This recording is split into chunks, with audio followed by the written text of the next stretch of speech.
front row is always empty. We continue the responsible disclosure process session. We had one very interesting case study as the first talk, and now Kirils Solovjovs, our very long-time partner and IT security researcher, will talk about cameras, another interesting tool and device. Welcome.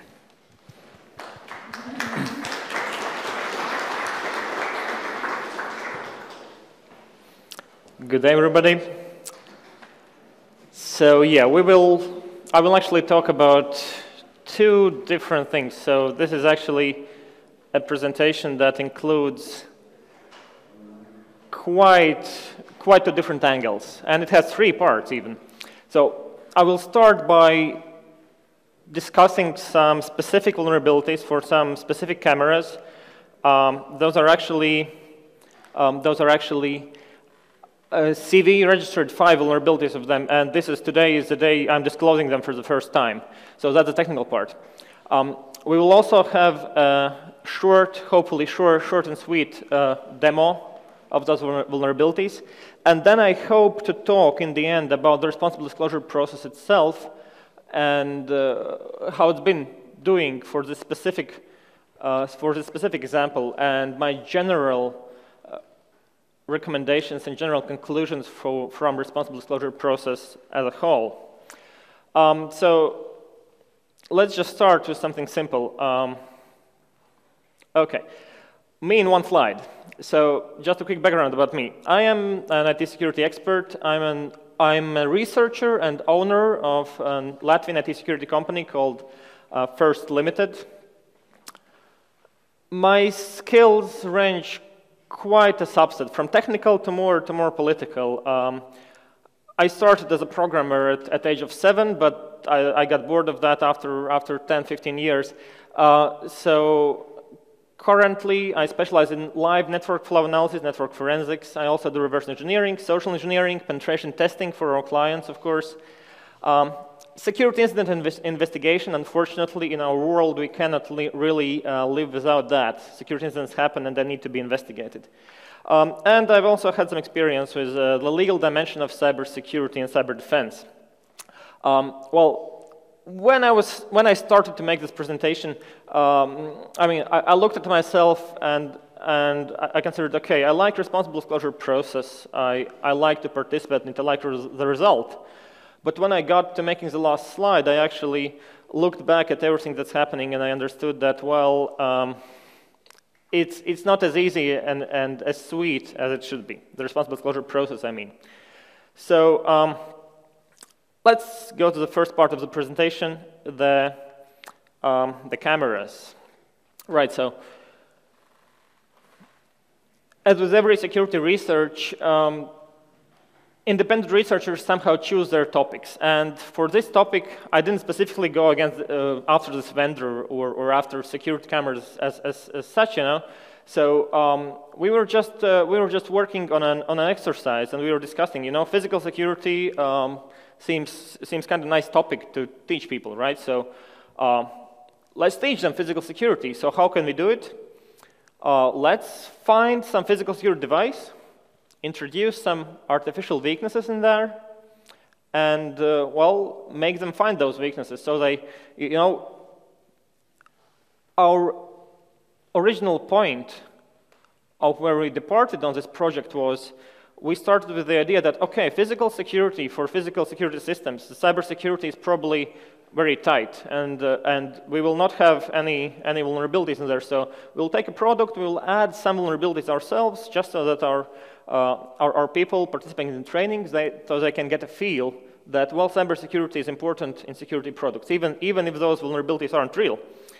So I said, sure, bring me a professional security camera, a good one, you know,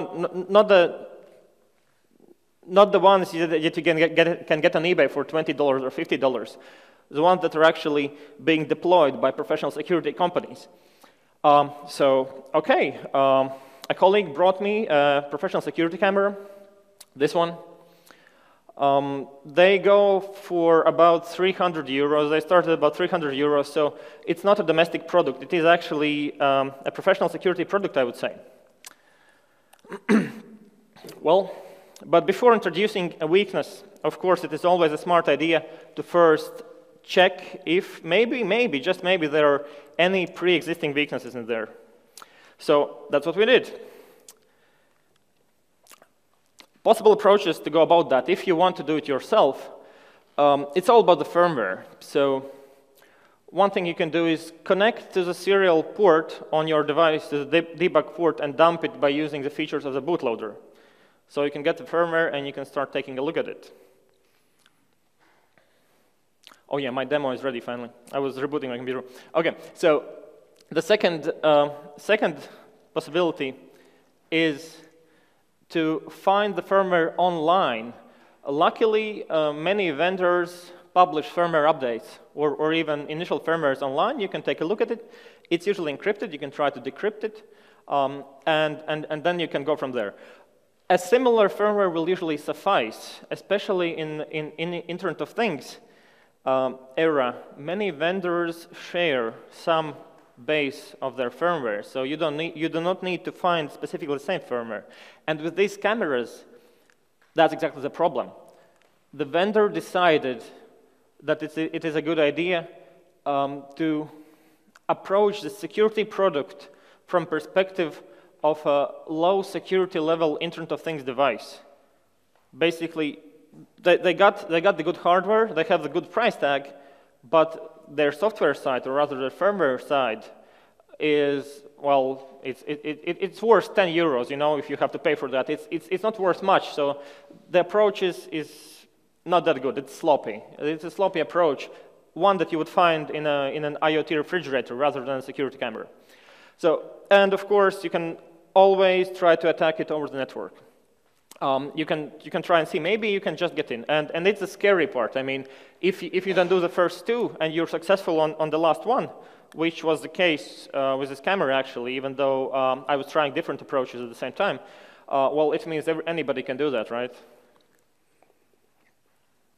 So likely result by doing that will be that your peace of mind that a security product should provide will be actually replaced by additional worries, like privacy crushing CV2357, potentially fatal CV2356 that cripples availability, CV2359 that allows anyone to do anything with your security device, hidden users with blank passwords provided by CV2358 and disabled by a JavaScript-only check, so at least I did that.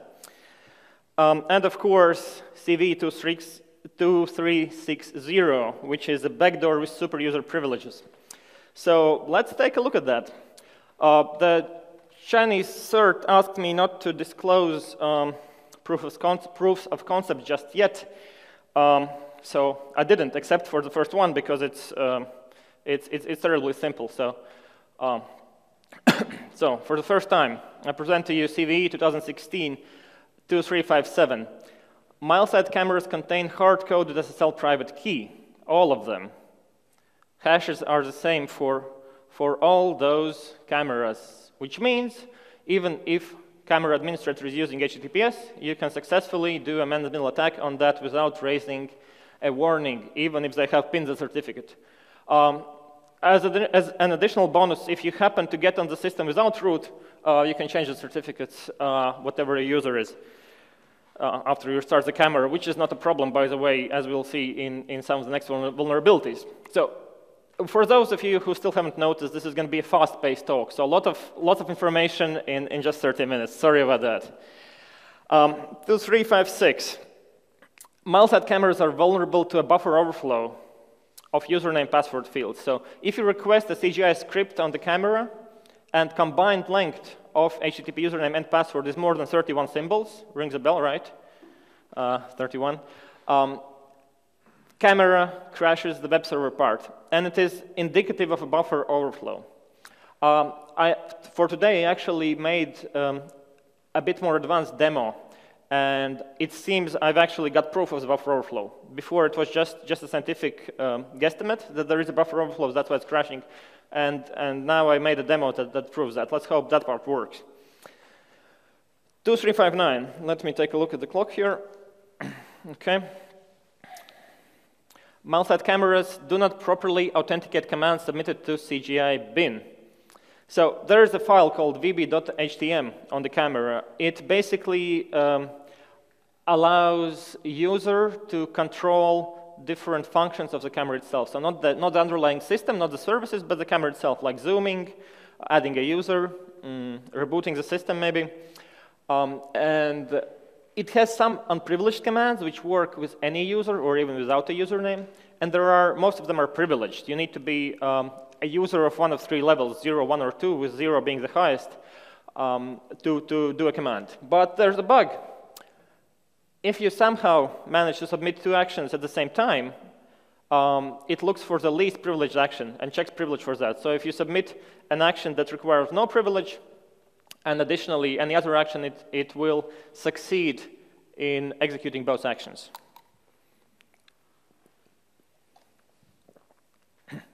2358, hard-coded default credentials. So, of course, most products come with some default passwords. Only recently we see some routers coming with generated passwords, but still, if you can find the algorithm, you can find and understand what the password might be coming, for example, from a MAC address or serial address. But most devices in IoT sphere do come with some default passwords, and that's okay as long as users change them, right? But additionally here, so camera supports of maximum 10 different users.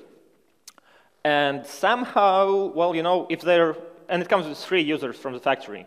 So you have 7 more users with empty usernames and empty passwords with authority bit set to 0. So if you manage to find the right spot in the camera to put that in, then you can do anything, basically, without a username and password. But they did their homework, right? They made a JavaScript check that doesn't allow you to do that over the web interface. So we're safe there. 2360, next vulnerability. Multi-site cameras have a vulnerable version of Dropbear. So an old version, 0.53.1. It's about, well, it has, I think, 3 or 4 vulnerabilities. But it's not the most interesting part. So the most interesting part is that, as far as I can tell, there is a backdoor. I mean, it is a backdoor because the port for this SSH server is not the standard port. And it has a root user, and it has a password, which is set to shared value for all cameras. All cameras I could find during my testing, all firmware I could find on the internet, it's all the same. So the first 16 characters of the line is here. So this is a salt. The password follows. Encrypted password, of course. So, well, if you want to get the password, you are welcome to buy a camera and take a look, or wait until the Chinese say that we waited enough and we can show the password to the world. But it's not that hard anyway. Okay, so it is demo time.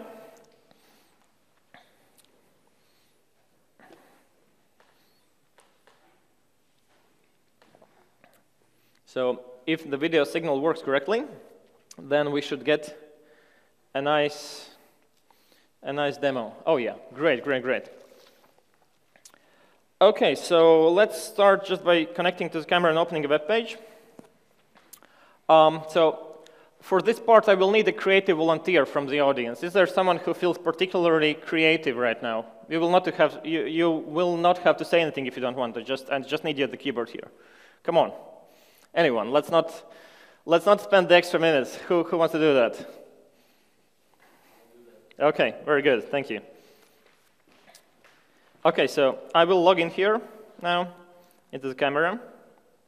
Okay. There is a feature that allows you to change the password. This is a standard feature. You're welcome. So what I would like you to do is change the password for administrator. Just make sure you press on edit below. There's an edit icon at the very bottom. Yes. And now you just type the new password 2 times. So in the field above. Yes. Yeah, that is correct. There, just type it 2 times. Make sure I don't see it, but be ready that everyone else will see it at the end of the presentation. But make it secure.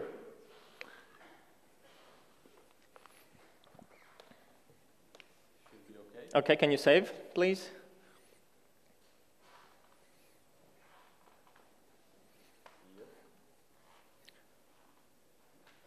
Okay, it seems it worked. Well, I hope so. Yeah, very good. Just I'm just going to press log out here, just in case it didn't log out fully. Thank you very much. A round of applause for our volunteer. Okay, now if I try to log in with my previous credentials here, I can't do that. So that's unfortunate. But I do have 5 vulnerabilities I can use. So let's use one of them. Let's do this. Okay, so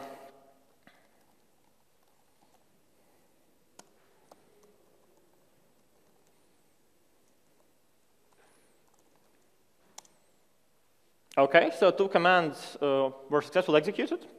An unprivileged command and a privileged one. Good. Let's try to view the video now. Let's see, because we can't get in with the old password. So, but we just made a new user for ourselves. Let's see if it works.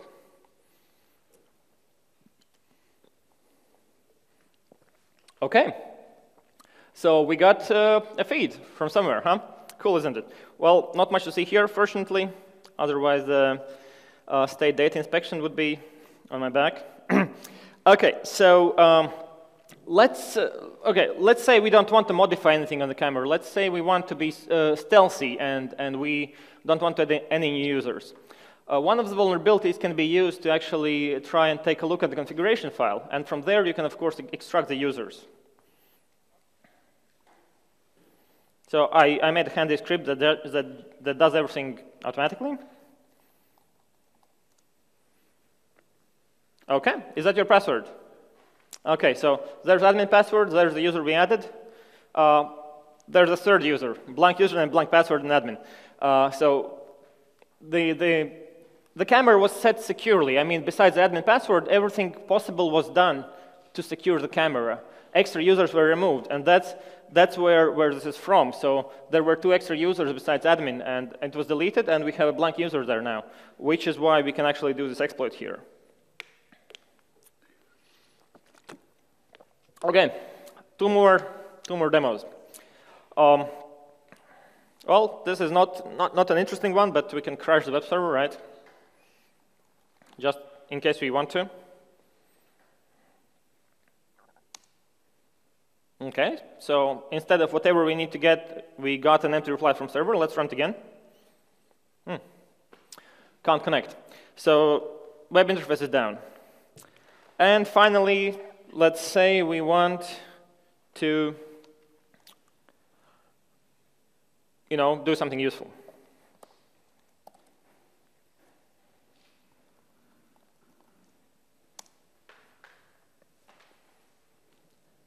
Okay.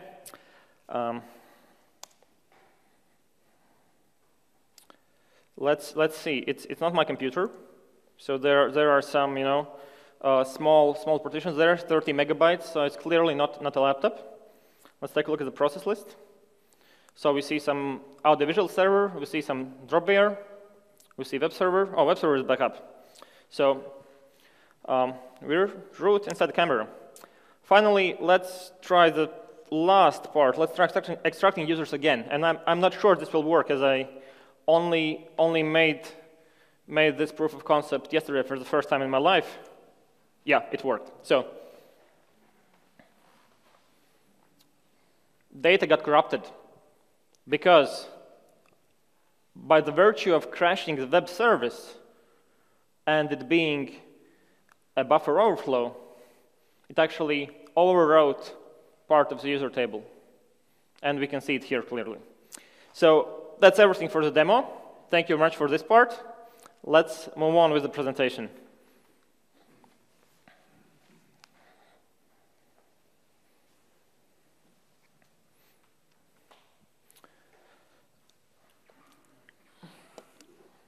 Okay, so let's recap why this is important. This is not a $10, $20 device that a user would just buy and set up to monitor their cats or their dogs or something more important at home. This is a professional grade device. Okay, it's mid-range, price level is mid-range, but still it's a professional device used by security professionals. And these are quite severe bugs for such a device. So it is important that they get fixed. Well, so how did the manufacturer react when I tried to get this fixed? So vulnerability was actually discovered by me in November 2015. And that's one of the things I want to talk to you about. It's been almost a year. And it's hard not seeing the work you do any good for society for a whole year. So that's a hard part of responsible disclosure process if the vendor or manufacturer is slow to respond. So all the dates here are in weeks since I found out about the vulnerability. First 5 or 6 weeks I spent trying to manually contact them. After 10 weeks, and with some help from different friends in the industry, I finally got email address of their CEO or president. So 10 weeks after I discovered the vulnerability and tried to contact them. So this is what he said. I have forwarded your information to the appropriate party. If there's an interested, someone will contact you. I thought, well, okay, that's cool. I mean, at that point, it never crossed my mind, but you know,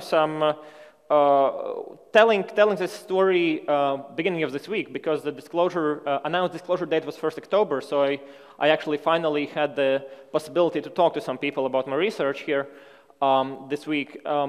They said, well, you should have just gone, you know, and solved the vulnerability on the gray market, which apparently by some lawyers say it's legal, you know, because you don't exploit it, you just sell it, and good guys use it, they say, you know, governments, NSA, all our friends, right? Anyway, so it's 10 weeks from vulnerability. 36 weeks later, from the beginning, they finally say, we will fix this in 2 weeks. Okay, perfect. 4 weeks later, they say, we will have a fix ready by the end of the month. Well, okay. So they missed the deadline again, but just by a bit. So finally, 45 weeks after vulnerability was discovered by me, they fixed it. So this week, beginning of this week, I went to the webpage, and it seems, yeah, it's all fixed now. So apparently you can go to the webpage, you can find out their Skype account, you can Skype them and get the patch. I wasn't successful in that, but if they say they fixed it, well, then they probably have fixed it. So whoever has mouse-head cameras at home or in their company, go download, I mean, go email them. So third part of my presentation, real quick. The responsible disclosure process. It wasn't just sitting around waiting for a year for this to get fixed. It was actively poking people using your contacts and trying to get this fixed. So, a huge credit to CERT.LV who actually contacted China's national vulnerability database, and it was only possible because they met them physically in person, or before that they weren't too eager to respond. And then CNVD so the Chinese, CNVD were trying to push the vendor to push a fix. Milesat is actually an American company that does all their research and development in China. One more thing that I think also helped in this case is because a couple months after I discovered the vulnerability, I discovered that quite a large governmental institution in Latvia had installed some of those cameras. And so I went to CERT.LV and told, hey, so we have this problem in Latvia, and I would think it made them a bit more worried about this China-American bug that actually has local impact. So I also contacted HackerOne. They actually initially were the ones who gave me contact for Milesat, so that's a great service they have. They provide vulnerability contact assistance service. And also, finally, I contacted CERT.CC also through HackerOne. They have a profile there. Okay, so lessons learned. Let's see, I think I'm running out of time. Time to locate these 5 vulnerabilities was less than 24 hours. Time to get them fixed were 48 weeks, and I do not honestly believe that they're completely fixed. I wasn't able to verify that, but I'm taking their word, so let's hope it's true. Actual responsible disclosure as compared to responsible disclosure on paper, because I have been quite involved in different responsible disclosure policy processes, also including here in Latvia. The actual responsible disclosure isn't as sweet as the one on paper. It can get quite messy and complex. You have to wait around, you have to poke people, and of course, at the very beginning, since we don't have a hard framework in the world for that, you always have to consider: are they gonna want to talk to me, or will they send their lawyers, like Skype did for me, for example, or will they try to send police after me, like when Latvian company tried to? So it's quite risky. So what we have to think about, and we're going to talk about recommendations in the next slide, is how to make responsible disclosure more attractive to researchers, because I think we're at the point where researchers are participating and the amount may be declining soon, not increasing, because of the complexity of responsible disclosure. And lack of clear contact points all over the world, of course, is a challenge to doing responsible disclosure over the national borders. So for security officers inside a company, my recommendations are: you should brace yourself, reports are coming. They will be there soon. You should be ready to process responsible disclosure policy or process reports, even if you haven't published a policy. They will still be coming. Just a question if you're going to be ready. And it's better that they are. I mean, because bad guys are going to be researching you anyway, so it's better that you're ready to collaborate with the good ones. Better yet, of course, publish a policy. It will help everybody. Just follow, for example, Swedbank's example. Think about incentives. What could motivate a hacker to go to you rather than to a gray market vendor?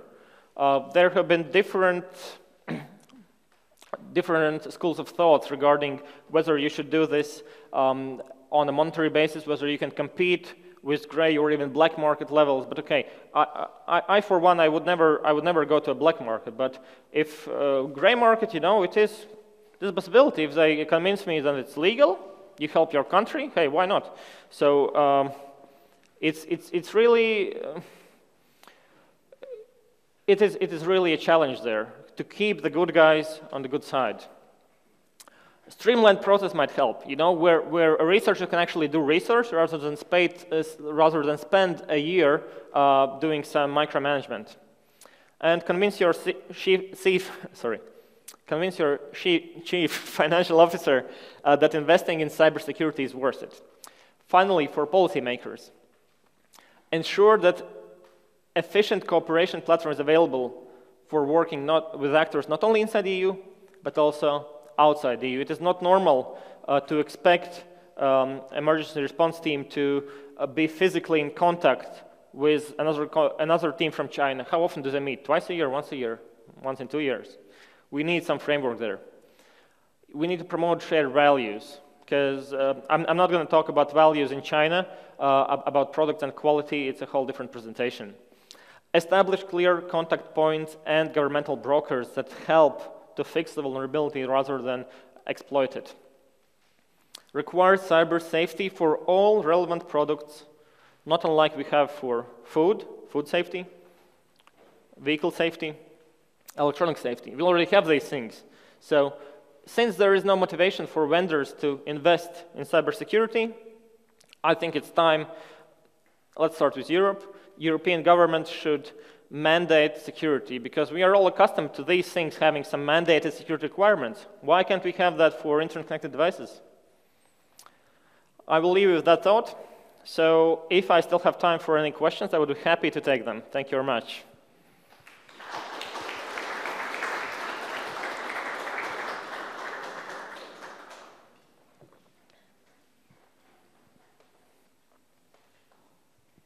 Questions? Really, no. Kirils, can you imagine the situation when the such a kind of level of security camera will be publicity available over the internet, not behind the firewalls and internal networks? Yes, about thousands of these are easily findable with what press calls Google for hackers. Well, 1,000 of them. But I don't think by far that it's everything, because I didn't want to go there and poke around. I just wrote in one keyword, one possible way to find them. So I would guess it's at least 10 times more publicly available over the internet. Any more questions? Okay, for this. Thank you very much.